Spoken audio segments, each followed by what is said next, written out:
can sing. What can you sing? As you wish. Okay, I'm changing melody from the rest of Okay, sorry about that. What we are. Okay, so first, hello. My name is Matěj. I'm a full-stack engineer. I work at a Czech company called FlowUp, and today I'm going to talk about null safety in TypeScript and Angular.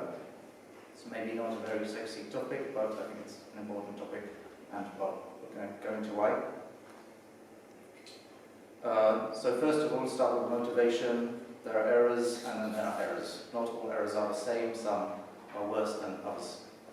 And the main distinction we have is between, as illustrated here, a compile time error, which is something that happens in our build, in our CI pipelines, in our IDE. We get this feedback quite instantly. We're actually getting a warning ahead of time when we're developing that we're doing something that could be an issue. That's a good type of error. We like those because it helps us make better code. The worst kind is the runtime error, which is when you don't have these checks, where it slips through the cracks somehow, and it actually, when the app is running, you have a runtime error, it crashes. Worst case, it gets into production and affects users. So we don't want that.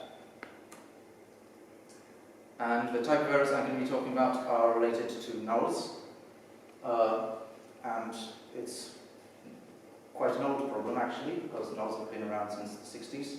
And I have a quote here from the man who invented the null reference, and he has a very famous quote that he considers this his $1 billion mistake. And that's just his estimation of the number of system crashes and errors that have happened and how much money that might have cost. So it's a pretty big problem. Before we talk about JavaScript, I just want to look at how this is handled in other languages as well, because it's pretty similar in other tech stacks. So the first thing to notice is that it's super common in like Java, for example. You have null pointer exceptions when you have an unhandled null. The language doesn't check you, and you can assign null to anything and never take that into account, and you get a runtime error. And it's so common, it's actually the #1 most common production error for Java applications. And it's similar also like with C#, they have a null reference exception, also super common. In lower level languages, you have null pointers can lead to segmentation faults, and it's so common that programmers in those languages make memes about this. And the way they handle this is by adding null checks in the compiler during our builds. This either happens that there's like a newer version of the language, or just a newer language that replaces the language, which is the case of Kotlin. If you don't know it, it's sort of like a newer, better Java, and it's actually Google's now #1 Android, like it's the first-class citizen for building Android applications, and one of its improvements over Java is that they have more safety. Or when the languages evolve in newer versions, they introduce this. So that's the case for C#. They added nullable types, and then eventually in newest versions, they actually made this the default. So you have null safe by default for newest C#. And also Dart as well, which you may know from the Flutter platform. They also introduced null safety, and in the next release of Dart, it's actually going to be, you can only write null safe code. They're not going to support the non-null safe code anymore. So that's enough about our languages. Let's look at JavaScript, which is particularly weird in that it doesn't just have one null, it has two. Well, God knows why. It has null and it also has undefined. And they pretty much mean the same thing, but they're not the same thing, and they're slightly different, but mostly they mean just an empty value. And they behave slightly differently. So, for example, nulls are always explicit, undefines can be explicit, so you can also assign undefined, or it's implicit. Here when we check for a property that's not an object, for example, undefined, it doesn't crash or anything, it just it's empty in some way. But it's different if we were to check for all the keys, if they're actually assigned an object or not. That's slightly different. And there's very little consistency as to when you could expect an undefined or a null. So For example, with arrays, you get an index that's out of range, gives you undefined, or array.find, and the function doesn't match anything undefined, so it means nothing was found. You do something that's basically semantically equivalent in the DOM API, like get element by ID, and in this case they return a null. And basically they pick one, and it's pretty random which one they pick. And also another fun thing is that when it comes to runtime checks, with the type operator works well for undefined values. You get the string undefined, because it's a separate type. You do that for null, it tells you it's an object. It's not an object, but it's actually a bug in the language, and they can't fix it. It's been there since forever, and for backwards compatibility, it's just remained there. So that's also something to think about. So it's a bit of a mess. Let's have some stats. Rollbar is a company that provides some error monitoring service. The reason I'm talking about them is because they actually wrote a blog post a few years ago where they aggregated the top 10 most common runtime errors for JavaScript applications from thousands of different projects that they monitor in production. And what's interesting is that 7 out of those top 10 are all related to unsafe null handling. So I'm going to look at what those errors are. Different browsers have different error messages, and also like you get a different error message if it's null or undefined, so I'm just sort of grouping them. So the top 3 all basically mean you're reading a property of something that you thought was an object, but it wasn't initialized or something, so you get the classic cannot read property undefined error, or something to that effect. So those are the most common. Then I'm skipping the ones that aren't null related. So 5 and 6. Here, instead of reading a property, we're calling something that we expect to be a function or a method, and it wasn't defined, so that also will crash.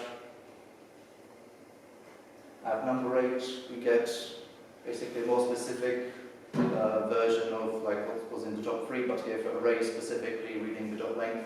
Turns out that's super common, that you think it's an array and it's undefined, that will also crash. And at number 9, we're finding instead of reading a property on an undefined object, we're setting a property.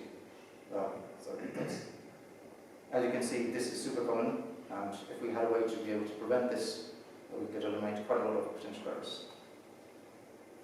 And this is where TypeScript comes in, because at the JavaScript level there's no static typing, so you're pretty much screwed. But TypeScript can check this for you, but only if you tell it to. Because TypeScript in general has this sort of opt-in philosophy that you can tell it to sort of leave you alone and not really check much of anything. Like if you're prototyping something, or you can tell it, use all the features you have, be really strict about what I'm doing. And so you have this tsconfig file where you basically configure this, among other things. And what's relevant for nulls is that there's a strict null checks flag, which if this isn't set, then basically TypeScript ignores null and undefined. You can assign them to anything and they're not separate types or anything. It doesn't take this into account, kind of like Java, but if you have this flag, then those are separate types, and you always have to say this can be null or this can't be null, and TypeScript will make assumptions based on that. Kind of like strict null checks is part of a strict flag. Strict flag is like sets several different flags, so if you set strict, you also set strict null checks. The good news is that this used to be the case, but in the newest Angular versions, it's now default. Since Angular version 12, so if you create a new project of Angular 12 or later, like anything new, then you'll have strict mode on, unless you opt out for some reason. But if you have a project with an older version, or if you started with an older version and you've since migrated to a new version, because it doesn't turn this on when you migrate, then you won't have strict mode on unless you enable it yourself. And the reason they don't enable that during migration is because, well, if you have a project, like a larger project, and you haven't had strict null checks on, you turn that on, you typically get quite a lot of errors. So that wouldn't be a good migration experience. So we're going to have some examples, and I'm going to be referring to these types, so we'll just go through them. So let's say we have an application with some comments, and so a comment will have an ID, like some text, like the content, timestamp for when it was posted. Then we have an author, and the author is optional. because let's say in this application you can post a comment and you're not signed in, so there won't be an offer, but also when you're signed in, it will be associated with the user.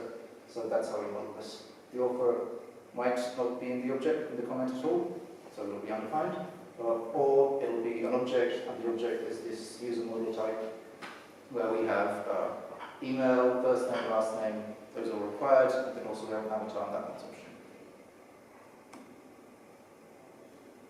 So our first example, we have a function that accepts the comment model that we just saw, and it's concatenating the author name. And so this is our first potential bug. What if, because we said the author is optional, what happens if we don't have an author in the comment and we run this code? Well, without strict null checks, we get a warning and we have a runtime error. Or commented author is undefined, and so access first name, that's the typical error that you see.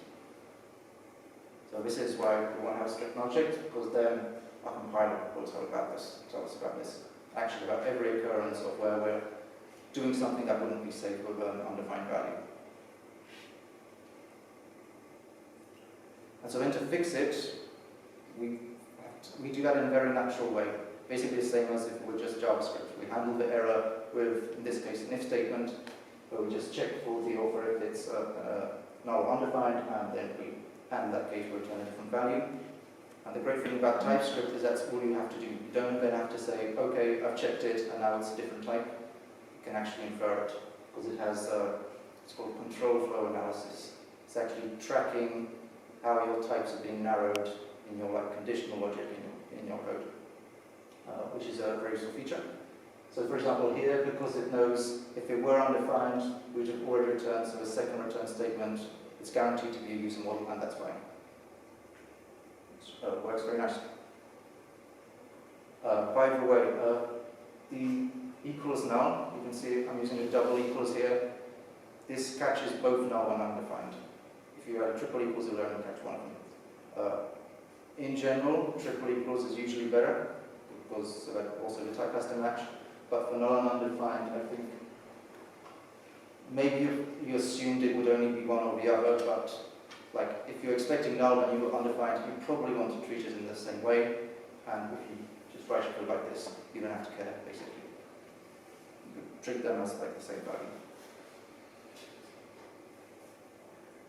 Control flow analysis doesn't just work for if statements, it works for like any conditional logic. So here in the first example, I'm writing the same thing, but here like a one-liner expression with a ternary operator, and it works the same way. In the second branch, it kind of narrows the type. And also for the logical AND here, because in JavaScript you have short evaluation. So if the left-hand side expression is full C, then the right-hand side won't be evaluated. And TypeScript knows this, so it knows again this is safe, because I've actually checked this value. And it also switch statements and just then TypeScript understands from conditional logic. There are two useful operators that were added more recently to the language, which are very useful for handling knowledge values. First one is called optional chaining in the first example. That's when we add a question mark before the dot, and that means if that expression were to be undefined or null, it doesn't continue executing, it doesn't return. And if you access nested properties like the way, then that's where the chaining part comes in, because anything that would be null, it just exits early, which is sort of very nice and declarative. And then if we don't want to return undefined, then we can use the other operator, the double question mark, which is called null coalescing. It's also quite nice to combine with optional chaining, actually. And there we're defining a fallback value. So instead of returning undefined, we want to return like a default value in this case. So this is like a very also declarative way of writing this. Before this operator existed, you could do kind of the same thing using an OR, like a logical OR. There's a slight difference in that this will only work for null and undefined, whereas OR would be anything that's full C, so like a number 0 or something. So that might be unexpected. In some cases, it might be good to use the OR, like for an empty string, for example. Maybe that means the same thing as null undefined to you. So just use whatever makes sense. there are some cases where you need to give TypeScript a bit of a hint that you've made some type assertions, and that's when it's not part of the same function. It's indirect. You've done it through by using a different function. And array filter is like probably the most common usage where you run into this problem. So in this case, we have a function that takes an array of comments this time, and we do array map to just get the offers. So at that point, the type is an array of user model or undefineds. And we just want to return the user models, so we add a filter and we get rid of the null values. But TypeScript will actually give us a compilation error because it hasn't figured out that the filter actually changed the type. It doesn't do that automatically. We have to give it a bit of a hint. And what we do use here is a type predicate. So the only thing that's changed is the return type of the filter function. Instead of a boolean, which would be the default, we actually change. If this returns true, then this is true of this type. But you can do that for a parameter, like a special return type that you can say. And so the syntax is the parameter name is what the type will be.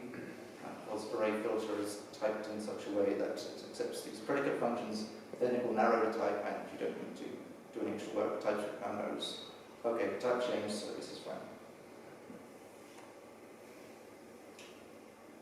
If you end up writing this quite a lot with type predicates, which I sometimes do, I often create this little utility function on our projects, because with the type predicate you always have to have a name for the type, and maybe sometimes you don't always have that, so it's a little more convenient to just put in this exists function in there, and it does the same thing.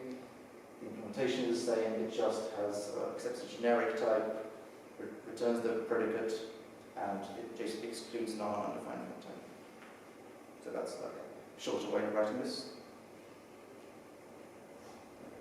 And type predicates don't just work for array filter. So for example, also RxJS observables, or RxJS operators, which accept a predicate of some type. So for example, filter or first or skip while or whatever. They also type such a way that if you put a predicate function, then it will also narrow the type of the items in the observable. And this example is something from Firebase authentication. Doesn't really matter. There's an observable, and the value will be a user or null. And we want to call a method on the user, get ID token, and this will be unsafe if it were null, so we're doing the RxJS filter, and because we use the type predicate, in this case we actually use the utility function, then TypeScript knows it's fine again. So it works with RxJS as well. There are some ways to shoot yourself in the foot a little bit, or some things to be wary of when using TypeScript. And here, first in general, typecasting. Unlike other languages where the TypeScript only exists at compile time, it doesn't exist at runtime. So for example, when you do things like as type, this doesn't actually change the runtime value in any way. It's just TypeScript, and it's just a sort of soft override that if the type is kind of similar, then Type will say, okay, I'll assume it's a user model. And so in this case, we'll say, okay, so it's a user, first name, that exists, and that's required, so I can just call it to uppercase. And for TypeScript, that's fine, but because you did this override, and you actually, in the runtime, you only add an email, and with a typecasting, you're allowed to omit values that would be required, then you actually create a runtime error. So it's something that you should be wary of when using typecasting, that it could be a little risky. And then a specific case is non-null assertion, that little exclamation mark there. It's like a special syntax for typecasting, which casts it as the type it was without the null or undefineds. And again, it's like an override to return TypeScript. I'm pretty sure this one isn't null or undefined, so just assume that's fine. And if that assumption is safe, then okay, but if you're wrong about that, then again, you may be masking something that could have been called a compile time and you get a runtime error. This non-null assertion, I actually recommend adding an ES interval for this one, because it's kind of like an easy escape hatch when you're just prototyping something, just trying to get something to work, and it's just this little symbol that it's easy to miss during code review, so maybe consider also adding an ES interval that will highlight this as a potentially unsafe code. And so we come to another TypeScript flag. This one you probably won't have set because it's fairly recent and it's not part of the TypeScript strict flag or Angular strict mode.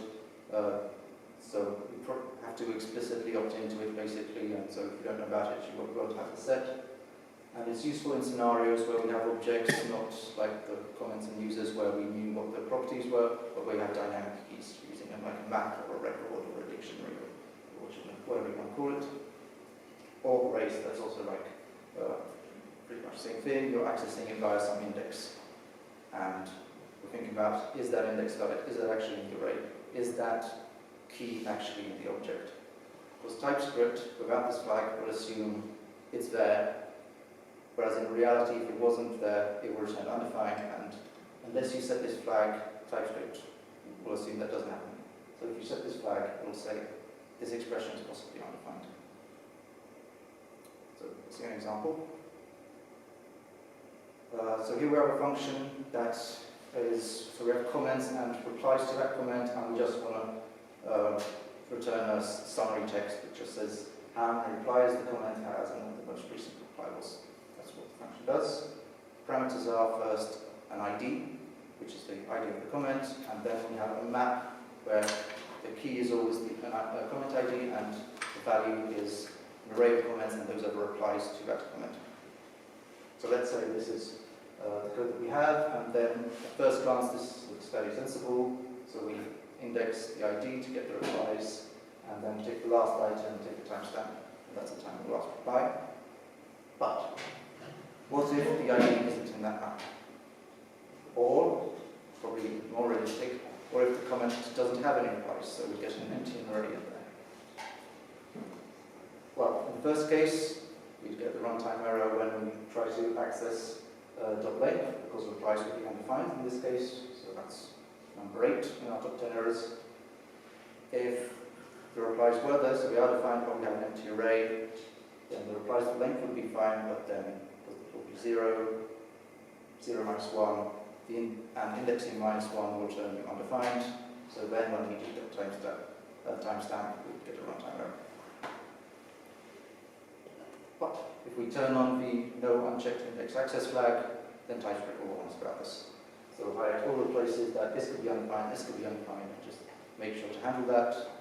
And then using the patterns we already saw, you can just handle these edge cases. So there's some optional chaining, some null coalescing, there's an if statement.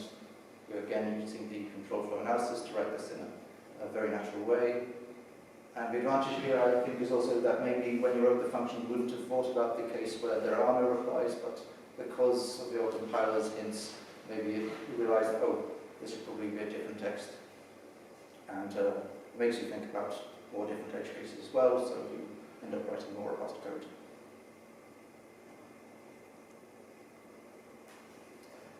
So finally, moving on to Angular specific stuff, which is templates. That's also where we write some code, mostly in our TypeScript files, but also in our HTML files. We also write some code in there, so there are some expressions, and ideally we also want that checked. And Angular has actually evolved a lot in how powerful their type checker was, because it's not exactly TypeScript that's in there, it's like a subset. The original basic mode would pretty much allow you to do anything and not check anything. It would check top-level expressions, and that's pretty much it. We would run for a return type of pipe, or input bindings, output events, embedded views like an ng or ng form. It would all be inferred as any, and basically wouldn't catch pretty much anything. They did an improved version in Angular 8, I think. This is pre-Ivy, so and this is a full template type check flag. It's been deprecated because they ended up doing a more powerful version that only works in Ivy. Called strict mode. Strict mode also sets the TypeScript flag and the strict templates flag and some other configuration. And it's actually, again, the strict templates is actually grouping several different flags together, so you can also be more granular about your configuration if you like. And happily, it's now default since Angular. So again, if you created a project recently, then this will be on. If it's an older project, then you have to authenticate. So one of the advantages of strict mode is that it actually, the code that is in there will obey the strict null-checks flag, so it will behave similar to just TypeScript code that has strict null-checks. There's also some template-specific stuff. So we have control flow, like in our expressions, like we can have a ternary operator there, and the flag inference works the same way. But we also do conditions like via ngIf or ngSwitch, and there it's a little more restricted. ngSwitch, basically, there's no type inference, can't do that. But with ngIf, it kind of does, because it implements a type guard. And so actually the expression that's passed in will exclude the full C types, so null, undefined, empty string, 0, etc. And you can actually use that in a similar way to the TypeScript if statement. And then another good thing to know is that when using the async type in our templates, the result of that expression is always potentially nullable. Even if, I don't know, it's from an NGRX selector, then it will actually always have a value, but in general, you're not guaranteed that an observable will have emitted a value when you render a template, and so the async pipe will return a null in that case, so that's also reflected in the types. So, here we have an example of a component that's rendering like a preview for the author from our comment. So we have the author variable, again, usable or undefined, and we're accessing properties in the author like the avatar and the name. And because we're using ngIf, then we don't get a compilation error. If that wasn't there, then we'd actually get a compiler error that this would be potentially unsafe, because it is.